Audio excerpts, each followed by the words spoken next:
All right, let's jump right in. Today, we're heading way back in time to ancient Babylon to unlock some financial secrets. And what's wild is that these ideas are nearly 4,000 years old.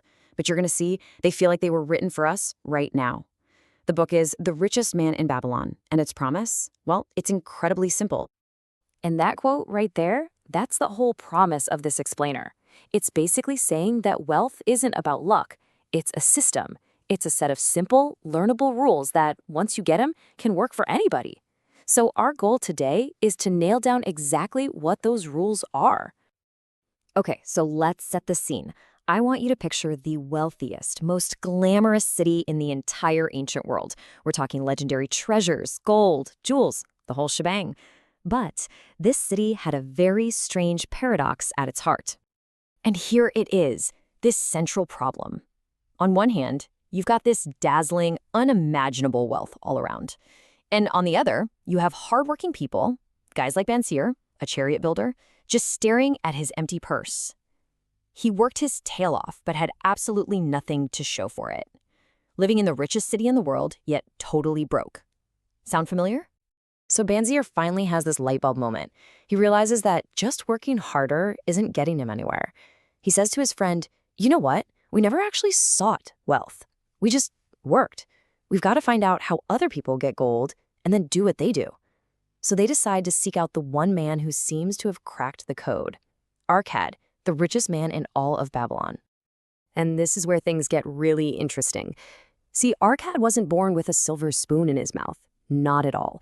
He wasn't some kind of genius. He was just the son of a humble merchant who started out as a scribe, grinding away day and night over clay tablets. But what he did have was this burning desire to figure out how to get ahead. So one day, a rich moneylender named Algamish gives him a job. Arkad works all night to get it done, and in return, he doesn't ask for money, he asks for the secret to wealth. And this quote, this is the secret Algamish gives him. It sounds so simple, right? Almost too simple. Arkad was confused and he asked him, but isn't everything I earn mine to keep? And what Algamish says next? Well, it changes everything. He tells Arkad, far from it. Don't you pay the guy who makes your clothes, the guy who makes your sandals. You pay everyone except yourself. And this simple idea leads us to the single most important, most powerful rule in this entire explainer. This, right here. This is the bedrock of it all. It's a total mindset shift from paying your bills first to paying yourself first. Before the grocery store, before your rent, a piece of every single dollar you make is yours. Not to spend, to keep. Now, from this one golden rule, Arkad builds out his whole system, which he called the 7 cures for a lean purse. The king of Babylon actually asked him to teach these to everyone. We've boiled them down into 3 core actionable principles for you. Arkad's path is super clear, and it follows these 3 steps. First, that golden rule we just talked about, pay yourself first. Second, you got to get your spending under control so you can invest that part you're keeping. You got to make your money start working for you. And third, you actively look for ways to earn more, which just pours more fuel on the fire. Let's break down how those first 2 steps get you started. And Arkad was super specific about this. He said, for every 10 coins you put in your purse, take out for use but 9. That first 10% is yours to keep, period. It's non-negotiable. And he discovered this weird truth. When he did this, he didn't even feel it. He somehow managed to live just as well on the 90% that was left over. But here's the thing, just saving isn't enough. Your money has to become your slave. It has to go to work for you. And its children, the earnings, they have to work for you too. And this just shows you the insane power of compounding. That small chunk of silver just left to grow multiplied itself almost 17 times over 50 years. That's how a tiny little stream of savings turns into a massive river of wealth. You see, this idea of a growing surplus is huge. It's not just about getting rich tomorrow. It's about building a financial fortress for those future days. But what if you're not starting with a surplus? What if you're starting from rock bottom, maybe even in debt? Well, the book shows us this system works even then. And that brings us to one of the most powerful stories in the entire book, the story of Dabasir, the camel trader. His journey is the ultimate proof that these principles aren't just for when things are going great. They are a ladder out of the deepest, darkest holes. I mean, this guy made every mistake in the book. He spent way more than he earned, got buried in debt, and then he just ran away. But that only made it worse. He got captured and sold into slavery. And it was only at his absolute lowest point that he had this incredible realization.